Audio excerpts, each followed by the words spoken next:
By July 20, 2021, terrifying videos of heavy flooding in central China's Henan province began hitting the internet. Now, by then, the capital Zhengzhou had already been lashed by nearly 5 days of torrential rain, and it was overwhelming the city.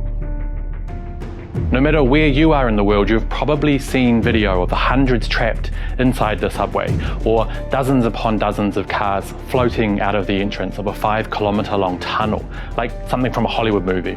Back here in Shanghai, we were preparing to cover the arrival of Typhoon Infa when we decided to head to Zhengzhou instead. So this is my video from that journey to discover how would ordinary people deal with what some were calling once-in-a-thousand-year flooding.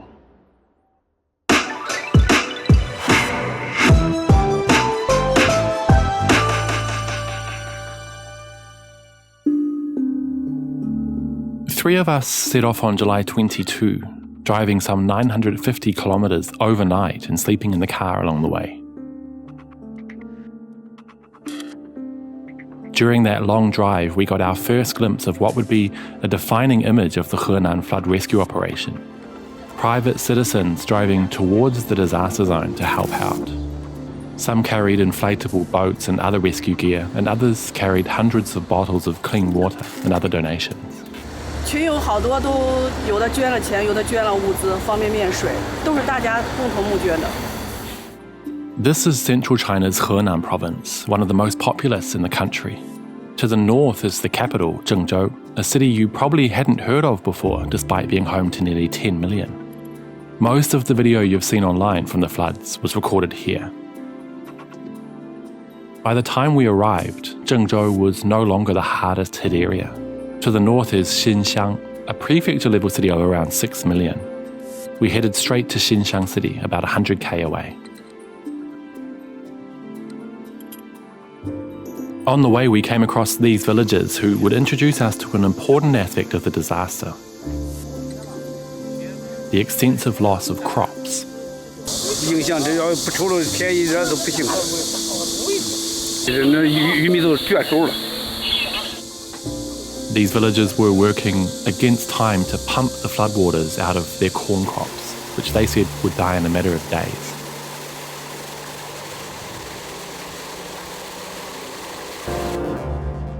By about midday, we arrived in Xinyang city, which was a hive of activity as rescue efforts ramped up.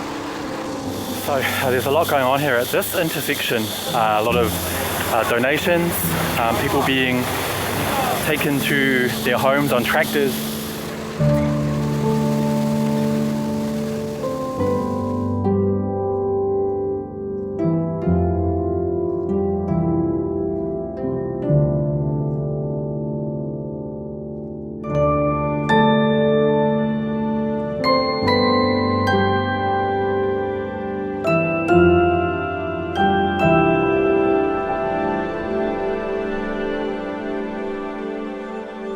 But we were about to learn something the hard way.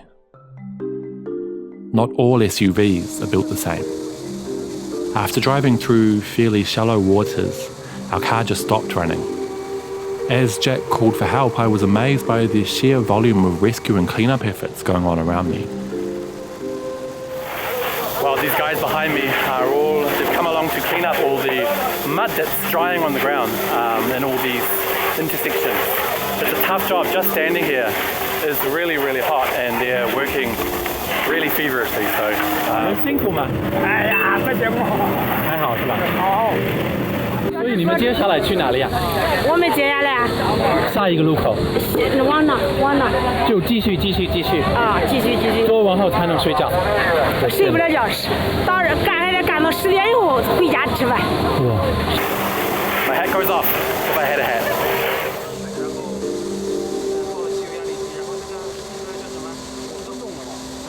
Help finally arrived and we were towed to a car repairer on the outskirts of town. We desperately needed to get to a small village called Feng Village, where a Shanghai rescue team had agreed to meet us.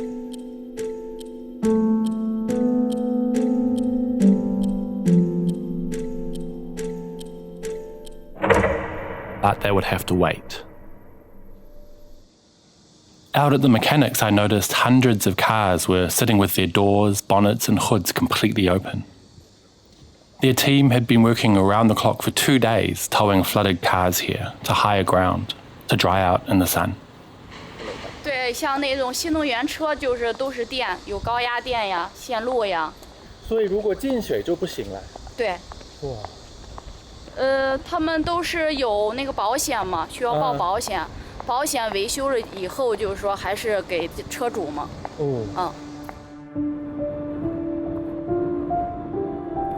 By the time our car was fixed, it was already getting dark, and the Shanghai rescue team said we definitely shouldn't attempt to head to the worst hit areas at night.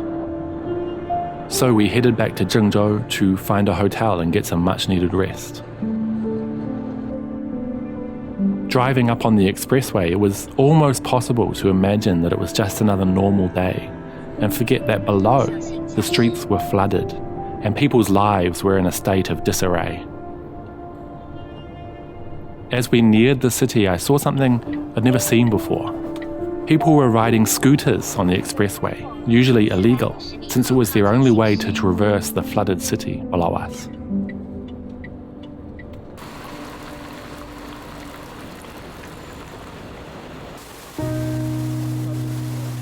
On the way, we passed an entrance to the Zhengzhou Road tunnel, where water was still being pumped, and reports suggested that hundreds of cars remained underwater inside.